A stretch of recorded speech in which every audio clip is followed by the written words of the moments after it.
Investments in securities market are subject to market risks. Read all the related documents carefully before investing. In today's video, we're going to talk about going back to old-fashioned investing. Are investors changing the way that they're investing now with the market context changing so much? This is something that we're going to explore. One of the ways in which AMCs have been growing their AUM in the last few months has been through the NFOs. There are 15 NFOs in the pipeline, 7 of which are going to be passive schemes, 5 are in the thematic category, and 3 are in the debt category. Debt funds are something that are gaining interest as you're seeing markets tank a little bit and investors seek more stability.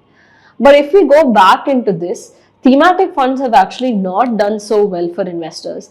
Many of the thematic NFOs that were launched were in very narrow themes, having a very niche universe. Thematic funds also have the risk of not being well diversified and having a very concentrated set of risk factors. So if something goes wrong, the entire portfolio is likely to have a larger and more deep impact than a more diversified fund. So if we look at performance in some of these funds, you'll see that the returns have varied from -10 to -20% in some categories, which were considered to be very popular.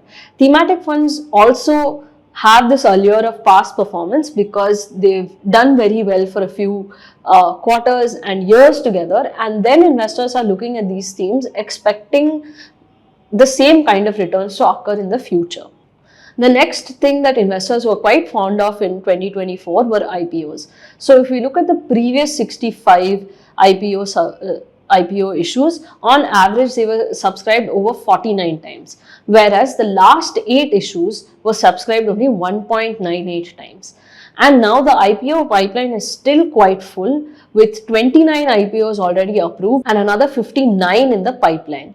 So clearly there are companies that are trying to raise capital through IPOs, there are AMCs that are trying to raise capital through NFOs, and it's up to the investor to apply their discretion and decide where they want to participate, how they want to participate, and what risks they're willing to accept. It's time to look at a more old-fashioned style of investing. What do you think this constitutes? Let us know in the comments below.